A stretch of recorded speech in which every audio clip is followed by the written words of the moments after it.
Halo semua, selamat datang di channel Flame D yang terhormat. Bagi yang belum subscribe, diwajibkan untuk subscribe terlebih dahulu, dan hidupkan lonceng notifikasinya biar tidak ketinggalan pesawat ulang-alik. Hahaha. Nah, mari kita gas ke alur ceritanya. Begitu suara mata anjing itu jatuh, cahaya biru di matanya yang besar melonjak menuju kehampaan di suatu tempat, dan saya melihat formasi misterius yang terlihat dengan mata telanjang di kehampaan di ujung yang jauh. Melihat Wu Zhan muncul dalam formasi, pupil matanya tiba-tiba menyusut. Aku pernah melihat pemburu dewa abadi mengendalikan formasi ini sekali, persis sama. Setelah formasi itu muncul, Wu Zhan segera mengkonfirmasi bahwa ini adalah formasi perubahan awan Cirrus katanya. Apakah itu berarti pemburu dewa abadi dapat mengontrol formasi ini untuk membunuh? Xiao Yan bertanya. Jika demikian, dia telah membunuh 3 pemburu dewa abadi, dan dia belum pernah melihat mereka menggunakan formasi ini. Saya tidak tahu banyak tentang itu. Saya hanya tahu bahwa formasi ini membutuhkan penggunaan kekuatan abadi yang kuat. Matanya ada di istana berburu. Jika itu adalah langkah pertama dari keabadian Kaisar, saya ingin menggunakan formasi ini untuk bunuh orang. Satu orang pasti sulit dikendalikan, kata Wu Zhan. Pemburu dewa yang saya bunuh sebelumnya, siapa yang meminta bala bantuan untuk bergabung untuk memulai formasi ini untuk membunuh saya? Mata Xiao Yan sedikit menyipit, mengingat bahwa Meng dan tahu bahwa langkah pertama dari keabadian Kaisar sebenarnya adalah langkah pertama ke arahnya, meskipun tidak ada ancaman besar, dia masih dipanggil, yang kemungkinan besar adalah tebakan Xiao Yan. Wu Zhan sedikit mengangguk, memang seharusnya ada kemungkinan seperti itu, bagaimanapun juga, formasi pergeseran awan Cirrus dari Istana Dewa Berburu dapat dibuka di berbagai tempat di dunia nyata Suanyin selama itu adalah pemburu dewa abadi. Jadi, formasi Istana Dewa Berburu mencakup seluruh dunia nyata Suanyin. Xiao Yan sedikit mengernyit. Formasi seperti itu sangat mirip dengan formasi hukuman dewa di tanah hukuman dewa. Jika ini masalahnya, maka ini ancamannya tidak kecil. Ancaman nyata bagi Istana Dewa Berburu memang formasi yang mengubah awan ini. Pernah ada pembangkit tenaga listrik di langkah ketiga Kaisar Abadi, dan beberapa langkah pertama Kaisar Abadi di Istana Dewa Berburu bergandengan tangan untuk digunakan formasi ini.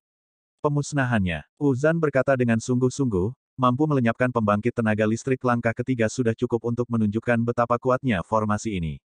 Bersenandung. Tepat ketika Xiao Yan dan Wu Zhan sedang berbicara, ketika cahaya biru mata anjing itu beredar di formasi besar, seluruh formasi benar-benar mulai berlari. Ahaha, itu saja. Segera, ada tawa arogan dari mata anjing itu, dan dia menatap Xiao Yan dengan acuh tak acuh. Aku bisa menguraikan formasi kelas 3 ini, Tuan Anjing, dalam hitungan menit. Kamu tahu betapa kuatnya Tuan Anjing. Ayo dan katakan kamu mengagumiku. Mata anjing itu ada di bahu Xiao Yan, dan matanya tampak di atas segalanya, makhluk hidup penampilan. Bro, retak. Bola mata Wu Zhan melotot, mulutnya terbuka lebar, dan dia melihat formasi dengan tidak percaya. Saya melihat awan Cirrus bergerak mengubah langit, formasi berubah, tampak seperti mata, menatap Xiao Yan dan kerumunan. Apakah ada cara untuk menghapus keberadaan kita melalui formasi ini? Xiao Yan bertanya pada Gou Yan. Tentu saja kamu bisa, tetapi kamu harus mengatakan bahwa kamu mengagumi Tuan Anjing. Gou Yan mendengus dengan arogan, selalu memiliki keinginan untuk membuat Xiao Yan sepenuhnya menyerah padanya. Tepat ketika mata anjing itu jatuh, saya melihat sebuah jari menusuk matanya yang besar dengan sangat cepat, dan dia segera menutup matanya yang besar karena ketakutan. Jangan katakan. Jika kamu tidak setuju, kamu akan menyerang dirimu sendiri, kata Gou Yan buru-buru. Mungkinkah? Tuan Anjing, saya tidak menyerah pada kekuatan nafsu, dapat dikatakan bahwa orang-orang berada di bawah atap, sebelum mata Gu Biao bisa jatuh, jari-jarinya menyerang lagi, membuatnya menghindar lagi dan lagi karena takut. Sudah dihapus. Saya melihat formasi besar berjalan, garis-garis seperti mata perlahan tertutup, dan Wu Zhan benar-benar lamban di tempatnya, dan dia tidak dapat memahaminya saat ini. Aku benar-benar melakukannya, aku sangat mengaguminya. Kata Wu Zhan ragu-ragu. Dia mengagumi Tuan Anjing. Benar saja, Tuan Anjing, saya masih sangat tak terkalahkan di dunia ini. Petik 2. Anak Anda sangat baik, Tuan Anjing, saya sangat menyukai Anda. Setelah saya berdiri, Tuan Anjing, aku pasti akan membawakanmu minuman yang enak dan pedas. Xiao Yan mengabaikan mata anjing itu. Setelah melakukan semua ini, dia menepuk kelinci Bingyun dan menyapu ke ujung kehampaan lagi. Sekarang saya mengerti mengapa para pemburu dewa ini selalu dapat menemukan jejak mereka. Namun, bahaya tersembunyi ini telah diselesaikan untuk sementara. Jika tidak, begitu pemburu dewa dengan kekuatan abadi muncul lagi, itu akan menjadi pertempuran lain, buang-buang waktu, dan bahkan keabadian kaisar yang lebih kuat. Apakah kamu tahu kekuatan orang terkuat di istana berburu? Xiao Yan bertanya pada Wu Zhan ketika dia berangkat lagi. Kekuatan terkuat. Memang ada satu orang di istana dewa berburu. Dikabarkan bahwa dia sudah menjadi pembangkit tenaga listrik dari langkah kelima keabadian kaisar. Dia adalah ranah terkuat yang saya tahu sejauh ini. Kata Zhan dengan sungguh-sungguh.